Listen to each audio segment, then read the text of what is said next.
Hello, I am Laura Betts. I'm a developer at CrossIT, and I'm going to show you how to treat portal rows to act like radio buttons. So, what does that mean? What am I going to show you?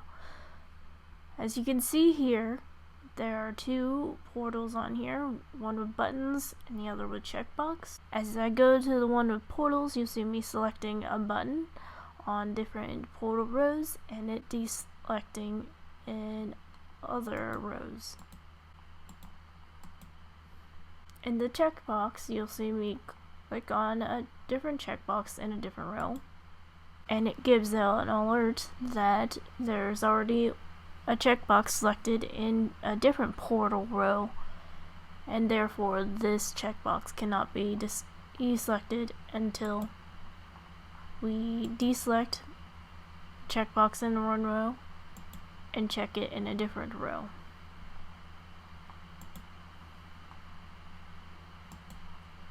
And the buttons, they can also be selected and deselected. So why is this useful? Well, perhaps you're having a questionnaire with a test that has questions and answers, and you want to select that a certain choice for question is correct. And you can easily then mark one as correct inside a portal from the question. Another case that we'll look at today is for a context database, that therefore you can choose a primary organization that a contact is related to, or primary contact information such as phone numbers, emails, or addresses. So you'll see we have the contact record for Jane Doe. She is a part of different companies, and also there's access to their phone number, email, and address. Currently you can see that there's already set up for a button to select a primary company. Before we set up the portal rows for the buttons, we need to make sure that some things are in the database setup is there so that this works. So we see in the relationship graph we have the contacts database, which is Jane Doe. We also have the company record with a join table in between. For her contact information, we have tables for those as well. We will need related tables to the contact records for this to work. Into the contacts record itself, we will need a Boolean global value for the relationships, and to help navigation purposes, we'll also have a global field for the contact ID. It's not necessary, it just helps. And for right now, do the join, which again we will have a global ID for join for navigation purposes, much like I said in the contact record. Not necessary, but it helps with speed. We will also need a Boolean field for that table to indicate that it is a primary record to that related contact. So let's look at the scripts.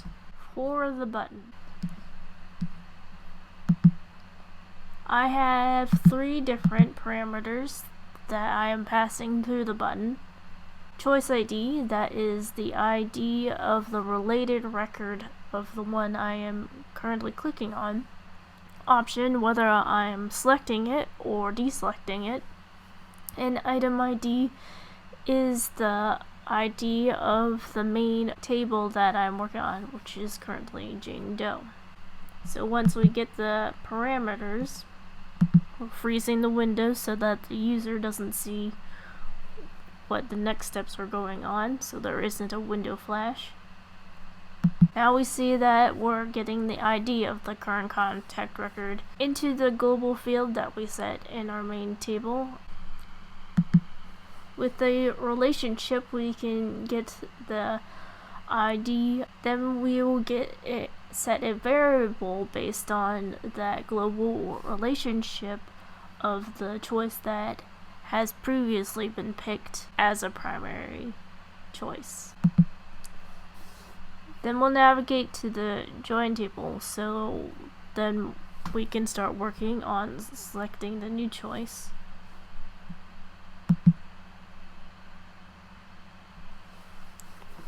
Once we are there, we're getting the ID of the choice that we want to pick, and easily navigating to that particular record. This can be done with a find instead. It's just a bit faster with a global field and go to related record.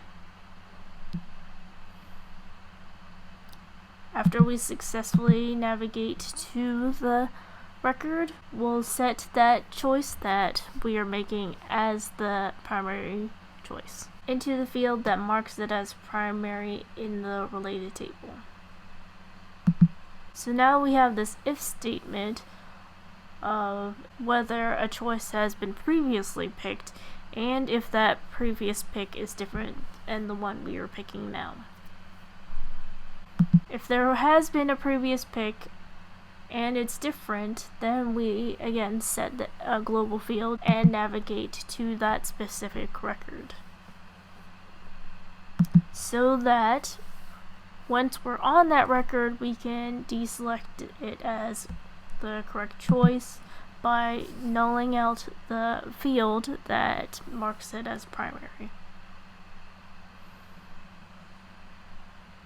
That's for selecting, and for deselecting, it's easy as just after we navigate to the field to again deselect the field that marks it as primary. There are some errors if there's problems navigating to the record or to the layout, but afterwards we go back to the contact record because we were in the join table, and we refresh the window so that the buttons show the correct primary that was picked.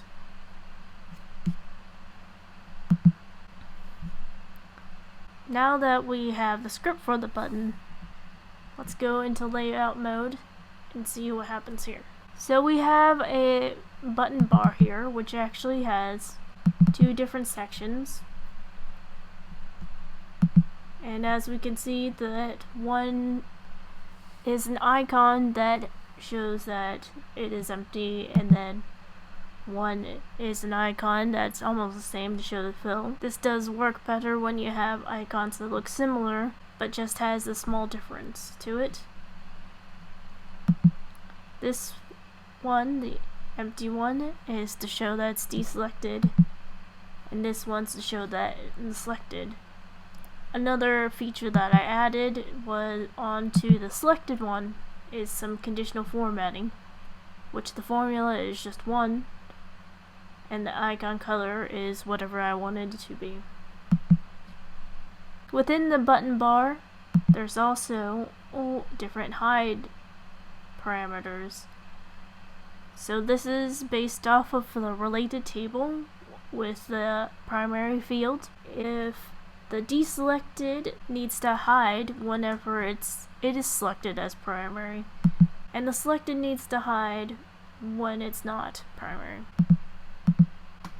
So let's go into the scripts. For both the deselected and the selected, we have the same script. For ones that are marked as primary and needs to be deselected, let's go look at the parameters for that. For parameters, we have the choice ID, which is again the related record of the one we're choosing, and the option to deselect. There's also the option item ID, but that is the way that it is set up. It's not necessary because we don't need to know what other ones are being selected, since this just needs to be deselected. So we get to the unselected choice and we want to select it. We'll look at the parameters for that. Again, we have the choice ID. The option is now select, And the item ID is, of course, the ID of the contact record Jane Doe.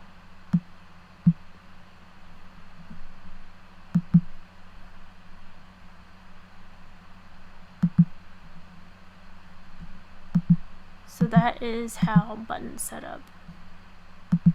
Let's go to the other option that I showed before with the checkbox.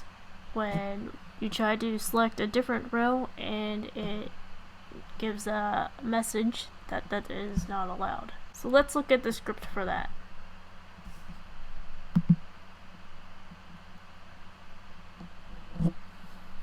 So in this script, you'll see that there are 4 different parameters for that. First being ID of the related record, which would be the join. Second would be the field name of the primary field in the related record. Third one is the value of the field that is being marked primary, which means that is it a 1 or is it empty for this purpose. And then the primary count, that's counting how many related records are marked as primary, which should be, again, either 1 or blank. So we get the parameters, then we check if there's at least one other related record selected as primary. If not, it just selects it because of the functionality how checkboxes work. If there is at least one other related record that is marked as a primary, and if so, it deselects that choice because after the checkbox has been checked, it will be marked as 1, and then that's when we tell the person that this checkbox cannot be selected. So let's see that in action. I have one set up already here, so let's move the button over and checkbox onto the layout. This checkbox is based on the primary field, which is a boolean in the related table.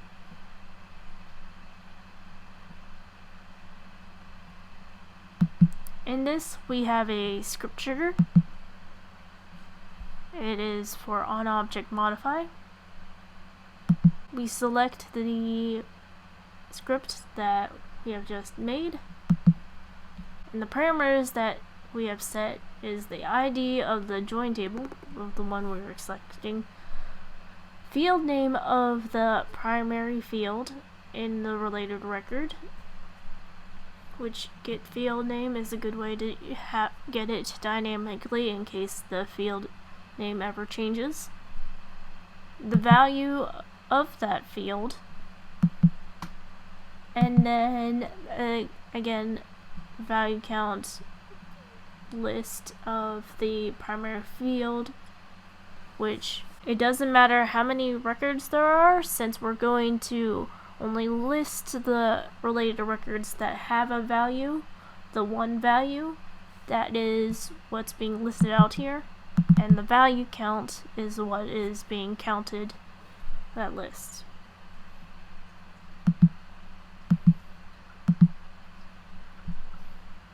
So now we have the checkbox set.